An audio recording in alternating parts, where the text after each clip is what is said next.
Ал балалар, бүгін бірге кітап оқу жобасында Абай Құнанбаевтың Шегіртке мен Құмырсқа атты мысалын талқылаймыз. Балалар, Абай Құнанбаев кім? Ақын жазушы. Ал енді Абай Құнанбаев туралы мәліметті кім айтып береді маған бүгін? Айта қойыңызшы. Абай Құнанбаев Семей облысында 1841 жылы туылған. 1904 жылы қайтыс болған. Ол орыс тілден келген шығармалардың аудармашысы. Ақын жазушы. Ұлы дана балалар. Мысал тақырыбы қандай?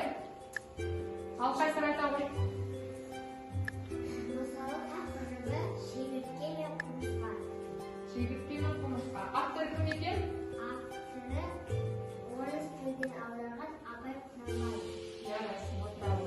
Ал енді мысалда шегірткенің іс-әрекеті қандай? Кім айтып береді маған?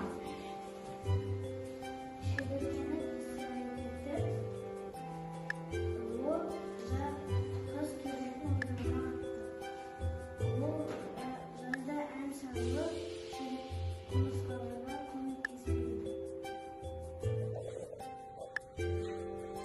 Шегіртке мен Құмырсқа. Мысал, шырылдауық шегіртке ұшып жүріп ән салған, көгалда қуып көреді тап қызықпен жүріп жаздалған, жазы күні жапырақтан бірге тамақ, бірге үй. Жапырақ кетті, жаз кетті, өзің болсын, кетті күй. Жұмыстың қазір жаз болған керек. Шегіртке секілді жалқау болған керек. Құмырсқа секілді еңбекқор болу керек.